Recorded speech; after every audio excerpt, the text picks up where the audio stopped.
Hello, brothers, sisters, and friends. Greetings to all of you in the sweet name of our Lord Jesus Christ. How are you all? Hope you are all very well with the blessing of our Lord Jesus Christ. இயேசு கிறிஸ்துவின் இணையற்ற நாமத்தில் நான் உங்களை வாழ்த்துகிறேன். எப்படி இருக்கீங்க? சௌக்கியமா இருக்கீங்களா?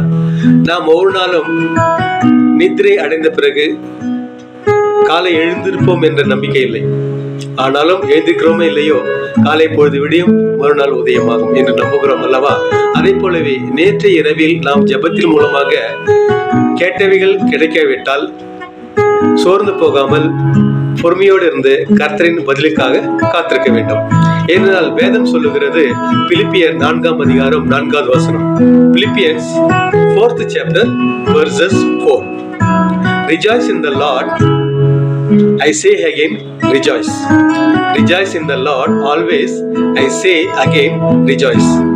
கர்த்தருக்குள் எப்பொழுதும் சந்தோஷமாயிருங்கள் என்று மறுபடியும் உங்களுக்கு சொல்லுகிறேன்.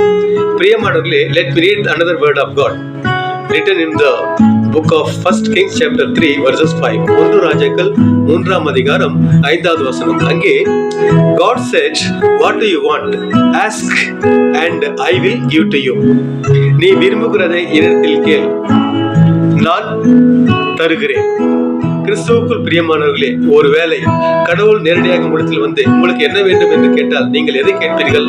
சரி, நீங்கள் எதை கேட்கிறீர்கள் இல்லையோ, ஆனால் இதை மட்டும் கேளுங்கள். ஆண்டவரே, உங்களுடைய போதனைகளையும் எங்களுடைய நற்சாட்சிகளையும் எங்களுடைய குடும்பத்தில் உள்ளவர்களோடு முதலாக நாங்கள் அதை பகிர்ந்து கொள்ளவும், எங்கள் வீட்டில் இருக்கிற பிள்ளைகளுக்கு உண்மை பற்றிய அறிகிற அறிவியையும் ஞானத்திலேயும் அவர்களை வளர்க்கவும் பெற்றோர்களாகிய எங்களுக்கு போதுமான எண்ணத்தை உச்சை தர வேண்டும் என்று நாம் கேட்க வேண்டும். இந்த நேரத்திலே 3 குறிப்புகளை உங்களிடத்தில் சமர்ப்பிக்கிறேன். I will submit you 3 points. Points number 1. Accept our Lord Jesus Christ as head of your family. இயேசு கிறிஸ்துவை உங்கள் குடும்பத்தின் தலைவராக ஏற்றுக்கொள்ள வேண்டும்.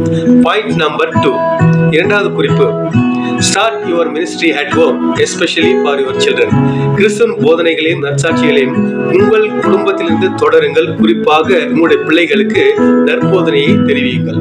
Point number 3. குறிப்பு number 3. Preach the word of God to unknown people. கிறிஸ்துவை பற்றி அறியாத மக்களுக்கு சுவிசேஷத்தை அறிவியுங்கள். கிறிஸ்துவுக்குள் பிரியமானவர்களே, நாம் எப்போதும் சந்தோஷமாக இருக்க வேண்டும் என்று சொன்னால் தேவனுடைய கிருபைக்காக காத்திருக்க வேண்டும். நாம் நிற்பதும் நிர்மூலமாகுவதும் தேவனுடைய கிருபையே. 1 கொரிந்தியர் 15ஆம் அதிகாரம் 10வது வசனத்தை நான் வாசிக்கிறேன். 1 Corinthians chapter 15 verses 10. By God's grace I am what I am. நான் இருக்கிறது தேவனுடைய கிருபையே. உங்க கிருபைதான் என்னை தாங்குகின்றது, உங்க கிருபைதான் என்னை நடத்துகின்றது, உங்க கிருபைதான் என்னை தாங்குகின்றது, உங்க கிருபைதான் என்னை நடத்துகின்றது.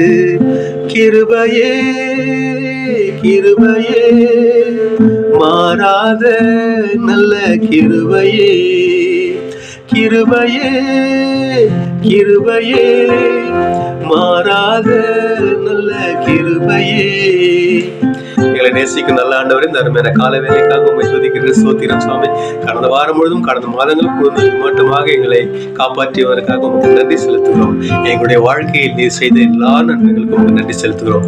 தொடர்ந்து உமது கிருபையாலும் இருக்கத்தாலும் எங்களை வழித்தள்ள வேண்டும் என்று எங்கள் கர்த்தரும் மீட்பரும் ஆகிய ஆண்டவர் இயேசு கிறிஸ்து மூலம் ஜெபிக்கிறோம் எங்கள் நல்ல பிதாவே. ஆமென் ஆமென். Thank you friends. See you in the next week. Till then, it is Sarul from Bangalore. God bless you. Bye bye bye.